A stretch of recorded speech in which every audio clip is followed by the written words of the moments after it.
Into the reason for why the market is the way it is right now.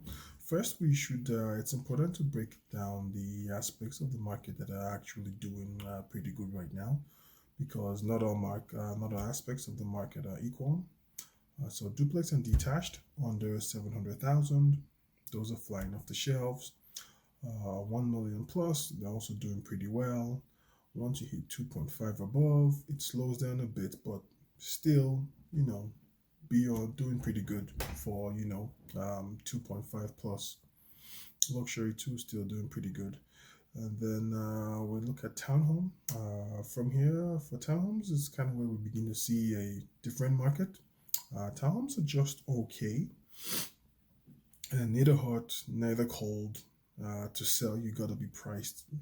You know, you have to be priced right. And then you have condos just under that.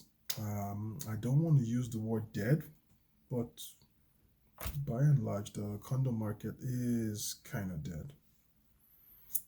There isn't much life in that segment. For those of you wondering why, one of the biggest reasons for that is the condo fees.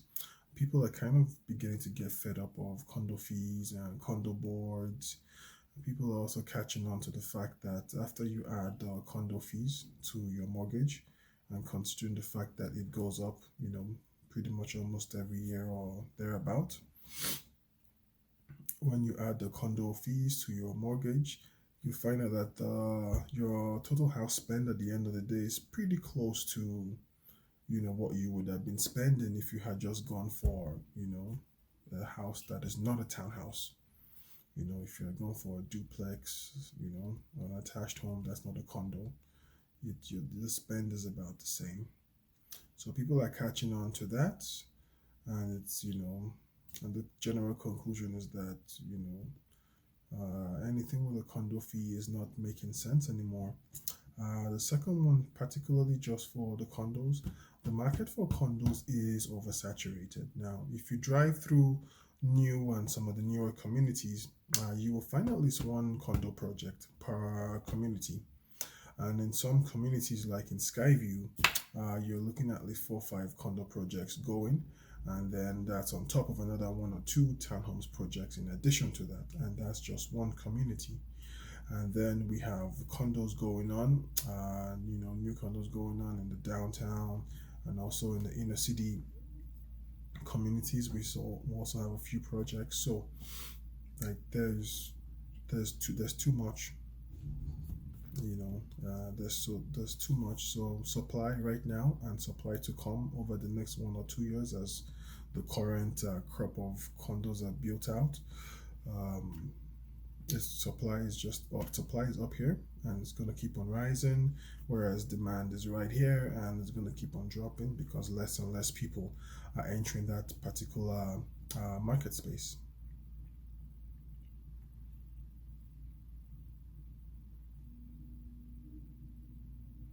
So the difference between supply and demand for the condos and townhomes is positive.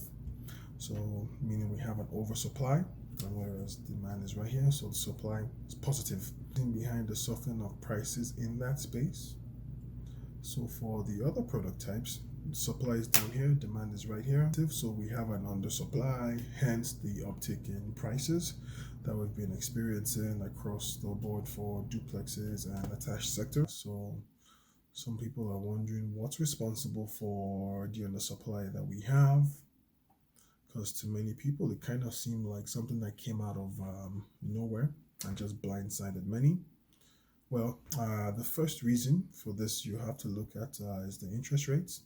We know the correlation with the interest rates in the market, so I'm not even going to talk much about that. The second major one, where I will dwell, is one word: COVID. That's it. So the Calgary market is typically hottest in spring, and then that runs into the summer, and then wraps up, starts to, wrap up by the fall. And then once the fall is done, we kind of begin to get slowly into holiday mode. That's the typical Calgary market. Now, lockdown started in March and wasn't lifted until about June, July, thereabouts. So from that point, It took most people about another month to begin to kind of warm up to the market. But once that happened, we were off to the races. Now we're trying to catch up basically on the spring market and half of the summer because we lost about 4 to 5 months there to the lockdown. And, you know, Calgary caught up to that pace. It was crazy. But one thing though, the market supply wasn't being replenished at the same pace. Not everyone was comfortable listing their home.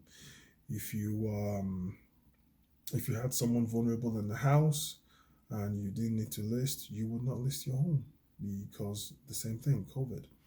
And so because of this, by November, December, we were firmly, in low inventory territory because the market was hot, homes were being wiped out, and no new supply was coming on to sustain the increase in demand over time. Now, the same thing also basically applied to new builds, though it's a slightly different process and situation. The reality is the same on that end too. They also have nothing right now because the builders have no land to build on, and if they have no land to build on, well, they have nothing to sell to us. So in a nutshell, this is how the process kind of works in there. So developer files permit application with the city. The city approves it, and then they got to connect electricity, water, and gas. All the utilities. They connect that to the lot. They wrap up all the application processes. The developer finishes preparing the lot, and then he now has something to sell to then auction off the lots to the builders. The builders then go and buy, and then when they buy that, off of the auction from the developers, then they now have something to sell to us. Now, the best time to start all this process is usually in the spring because of all the digging and laying of utilities and pipes and all that needs to happen. The best time usually for all that stuff to start is the spring, and then you finalize it in the summer, and then the new stuff comes onto the market. But guess what happened last year? Lockdown took out the spring and most of the summer. So by the time everything was kind of coming back to normal, and I say kind of coming back because it did not fully, not all segments of the government or the economy fully came back, just a little bit. So by the time lockdown had ended, the government had only a small window left of and last year permits and applications wasn't really their thing, wasn't their priority. So not only was the time window pretty short to get new lots last year, it also wasn't really the main goal for the city. So because of that, well, the builders, majority of them finished the year with whatever they had at the beginning of the year, because not much new stuff came on the market, if at all. So by about that October to December, some builders had already started running out of lots to build. And then by January, February, it was like it went from some to the majority. We're looking at like 80, 90, 95%, 97% like shortage all across the board with all of the builders. One of the questions I kind of promised to answer during this segment was, how long would all of this last? And that's kind of the magic question in the minds of many. Let's kind of analyze this together real quick, and then we'll wrap up here. So for those coming into the market newly, those who are listing their homes, there's still an aspect of that segment that would have come on the market that can't, because they still have vulnerable people living with them. So those guys are not going to be listing anytime soon. They're not going to be listing this year.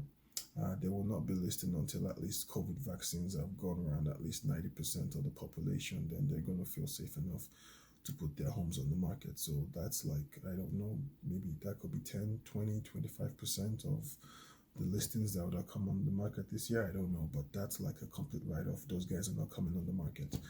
And then for the ones that do come on the market, majority of them, when they sell their home, they need to buy right away. So the net supply to the market is actually zero because they come, they sell, and then they buy right away. They sell and they become buyers basically. So like, and that's what's gonna happen with the majority of people that are selling. With the exception of the landlords and then those who are going on relocation, majority of people selling need to buy, and at least 80 to 90% of them selling will buy. So net supply is zero, nothing new happening there. The safety release valve usually for the real estate market when supply is tight like this is usually brand new builds. That's usually our typically safety relief zone. But when you look at that, even the new builds, we're not going to be getting any salvation from there anytime soon, because even if the city was able to catch up with all the outstanding permits and apps, and they're able to meet the capacity of the developers, it will still not be enough to meet the demand for this year. So we're going to have an overflow into next year. And whatever that overflow is going to be, is going to hit, is going to come and suck up the supply for next year. So whatever is going to happen, give or take, we're looking at least, we're going to have at least 2 years of this. And as that is happening, we also mentioned the resale point is also struggling. So that small 10 to 20% of positive supply that comes on the market of those who are selling and don't need to buy, because that's really what we're getting, just that 10-20% of that. That 10-20% is not enough to create a fundamental shift in the dynamics of the current market. So when you look at that and the struggle, even on the new build end to catch up with demand there, we're looking at something that's going to perpetuate over 2 years at the very least. So the current market has come to stay. There's only two things I can think of right now that could eventually dampen the current market. The first is interest rates. If they rise up to the point where it becomes ridiculous to buy, then people will kind of put their hands in their pocket and not do much. But I don't really see rates going up to such a point. The rates will go up, but not to a point where, it will kill the market. I don't think the banks are going to do that. The second one would be if, like, for any reason at all, jobs are just like massively wiped out, and people, and then people begin to get scared. If that happens, then people would, we will get to a point where, people begin to hoard and basically stop buying altogether. I don't know the likelihood of that happening, so I won't comment on that, but it's just something I had to mention because it has the capacity to dampen the market as we have it right now and cause a complete shift.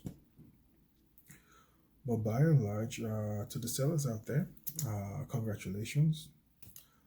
You've been waiting on this for 6 years. It's finally here. If you're a buyer and you missed out on the last 6 years, my advice to you is to be frugal. Don't get caught up in the bidding wars and forget what your personal affordability is, because this is all about personal affordability. The mortgage pre-approval amounts they give you, that's just the bank saying, okay, this is the maximum we think you can afford. But between you and your spouse, or if it's just you, between you know your finances, you know the monthly spend, house spend you can afford, whatever that is. If it's 1.6, 1.8, 2,000, whatever that number is, with the help of your broker, figure out what that number is, what's the mortgage equivalent of that number, and then don't go above it. Let's assume that number is 400, and you went out, you saw a house, it's a 380 house, you like it, You know, things are getting hot. You guys are in a bidding war. You know your max is 400. You know, put your 400 max, walk away.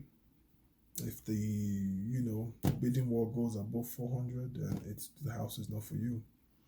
Don't stretch beyond what you guys can afford. Your personal affordability. You know, take note of whatever that is. You know, sorry for taking this long. There's kind of we had a bit to cover. If you guys have any questions, feel free to reach out to me. You can call me too. My number is 403-542-4912, or you can reach out to me here on Facebook, Instagram, or anything. Okay, bye for now.